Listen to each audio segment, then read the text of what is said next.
நீங்கள் பார்த்துக் கொண்டிருப்பது உங்கள் விஜய்.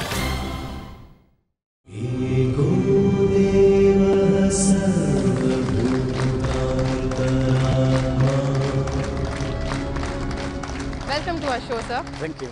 And முதல்ல வந்து நம்ம சூப்பர் ஸ்டார் அவரோட ஸ்பிரிச்சுவல் ஜர்னி உங்களோட அசோசியேஷன் வித் சூப்பர் ஸ்டார் இதெல்லாம் தெரிஞ்சிக்கிறதுக்கு முன்னாடி we'd like to know about you. So can you tell us about yourself?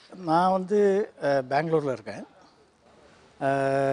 என்னோட சின்ன பிஸ்னஸ் இருக்குது எனக்கு. ஸோ ஃபேமிலி அங்கே தான். பட் பேசிக்கலி தமிழ்நாடு தான், தமிழ் தான் எனக்கு சொந்தம். இது படித்ததெல்லாம் தமிழ்நாட்டில் தான். அண்ட் உங்களை பார்த்தாலே வந்து தெரியுது ஆன்மீகம் மேலே நிறைய நாட்டம் உடையவர் அப்படிங்கிறது.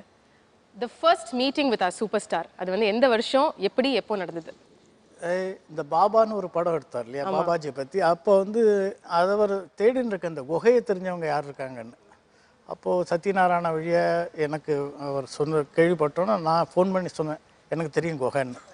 ஸோ உடனே என்னை கூப்பிட்டு அப்போது நாங்கள் வந்து அதை பாபாஜி பற்றி நிறைய பேசிகிட்டு இருந்தோம். அப்போது அவர் என்ன சொன்னார்னா, நான் குகைக்கு வரணும், நான் ஒரு கண்டிஷன், அந்த குகையில் எனக்கு இந்த கிரிய தீட்சையை வாங்கி கொடுக்க முடியுமான்னு கேட்டார். யாருக்குமே கொடுத்ததில்லை. ஏன்னா லாகிரி மாயா சாயா அவருடைய சிஷ்யனுக்கு கிடைச்சதுக்கப்புறம் ரெண்டாவது இவருக்கு தான் அந்த குகையில் தீட்சை கொடுக்குறாங்க. ஸோ அதனால் வாங்கி தரேன்னு சொல்லி இவரை நான் அழைச்சின்னு போனேன் குகைக்கு. ஆக்டராக இருக்கிறது ஃப்ரண்ட் போர்ஷனாக இருந்தால் கூட இந்த இன்னர் கான்ஷியஸ் மனசுக்குள்ளே ஒரு ஒவ்வொருத்தருக்கும் ஒரு இது இருக்குது. என்ன ரியாலிட்டி ஆஃப் த மேன், அவன் உண்மையான சொரூபத்தை காமிக்கிறது. அதுன்னு பார்த்தீங்கன்னா இது கிரேட்டஸ்ட் டிவோட்டி.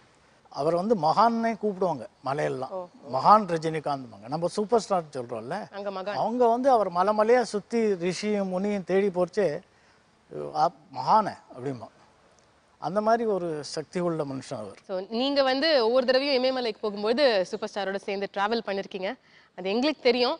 பட் ஒரு தடவை இந்த மாதிரி ஒரு பயணம் நீங்கள் மேற்கொண்ட பொழுது அப்போ எடுத்த ஒரு ஆடியோ விஷுவல் இப்போ உங்கள் முன்னாடி நாங்கள் பார்க்கணுன்னு ஆசைப்படுறோம். So let's watch it.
உங்களுக்கு வந்து அவரோட அந்த ரெண்டு ரோல்ஸும் தெரியும். ஒரு பக்கம் வந்து இங்க சூப்பர் ஸ்டார், மிக உயர்ந்த பதவி, கோடான கோடி ரசிகர்கள், அதெல்லாத்தையும் விட்டு கட் பண்ணா அங்க இமயமலையில வந்து பல மக்களோட ஒருத்தரா அவர் அதே வாழ்க்கையை வாழ்றாரு. அது பக்கத்துல நின்று பார்த்த மனிதர். அங்க உள்ள சவால்கள்னா என்ன? அந்த குகையை பத்திலாம் நிறைய விஷயங்கள் சூப்பர் ஸ்டார் சொல்லி நாங்க கேள்விப்பட்டிருக்கோம். நாங்க ஒரு தடவை கேவ்ல ஒரு சின்ன கேவ் இருக்கு, அதுதான் பாபாஜியோடது.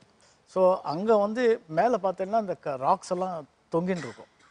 அதை பார்த்தாலே பாதி பேர் ஓடிவிடுவா. ஏன்னா because death is definite, but you must have the faith. But இவர் நான் சொன்னேன், நீ வராத, இது நான் மாத்திரம் போயிட்டு வரேன். பார்த்தா தலைவரை டக்குன்னு உள்ளே குதிச்சிட்டார். உள்ளே குதிச்சுட்டா என்ன பண்ணுறது? He is meditating for 4 hours. So oxygen ஃபுல்லாக வந்துகிட்டே இருக்குது இங்கேருந்து ஒரு இடத்துலேருந்து. இவர் மெடிடேட்டிங் காமாக இருந்த 4 hours உள்ளே இருந்து இவரை வெளியில் அழைச்சின்னு போகிறதுக்குள்ளே அது லிட்டரலி ப்ரேயிங் காட் இவரை சேஃபாக வெளியில் அழைச்சின்னு போகணும் அப்படின்னு. வெளியில் வச்சு கொஞ்சம் அடிபட்டு கொஞ்சம் சட்டையெல்லாம் கிழிஞ்சு கூட போயிடுது. But he didn't bother about it. He's so simple, he's so honest with the God, friends, எல்லாத்தையுமே ஓரளவுக்கு is very honest. So he has been very blessed on that. So then meditate பண்ணாலும் ஜோக்கெல்லாம் அடிப்பார். Always make jokes. கண்ணாப்பெல்லாம் அடிச்சு இது காரில் உட்காந்துட்டு joke அடிச்சுட்டு எல்லாம் பேசுவோம். பட் பாலிடிக்ஸை பற்றி பேச மாட்டார். சினிமா பத்தி எங்கேயாவது பேசுவீங்களா? இந்த சப்ஜெக்டே வராது. வராது. ஏன்னா அந்த ஏரியாவுக்கு அது சூட் ஆகாது. ஓகே. சார் வந்து சூப்பர் ஸ்டாரோட ட்ராவல் பண்ணியிருக்காரு இமயமலைக்கு. இப்போ இவர் கூட ட்ராவல் பண்ண ஒருத்தர் வந்திருக்காரு. அவர் பேர் மிஸ்டர் மகேஸ்வர். வாங்க மிஸ்டர் மகேஸ்வர் வாங்க.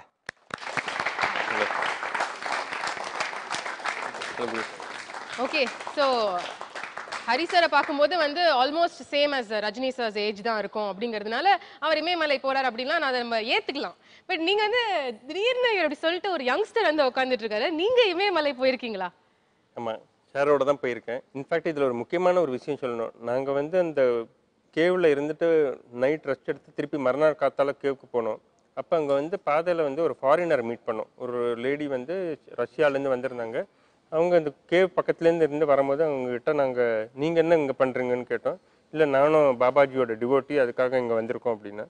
நீங்கள் எங்கேருந்து வந்திருக்கீங்கன்னு கேட்டாங்க. நாங்கள் சொன்னோம் நாங்களும் வந்து தமிழ்நாட்டிலேருந்து வந்திருக்கோம் அப்படின்னு சாரோட பேசிட்டு இருக்கும்போது சொன்னோம். அப்போ வந்து நீங்கள் ரஜினி சார் இருக்கிற ஊர்லேருந்து வந்திருக்கீங்களா அப்படின்னாங்க.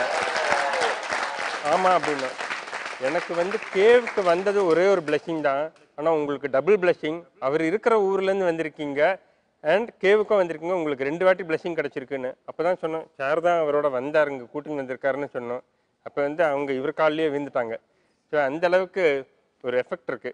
நாங்க வந்து இப்போ சமீபத்துல ஒரு பேட்டியில படிச்சோம், சூப்பர் ஸ்டார் வந்து இனிமே இமயமலை வரமாட்டாரு அது வந்து எப்பவும் ஃபிலிம் ஷூட்டிங் முடிஞ்சு ரிலீஸ் ஆனதுக்கு வரையில் அவர் எந்த பக்கமும் போக மாட்டார்.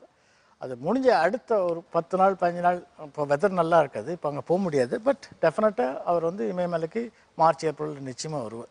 பாபாஜி வந்து பார்ப்பார், அதில் ஒன்றும் சந்தேகமே இல்லை. ஒரே லைன்ல சொல்லி முடிச்சிட்டீங்க. Thank you so much sir, we can't say in words. Thank you very much for all taking care of our superstar so much. Thanks a lot sir.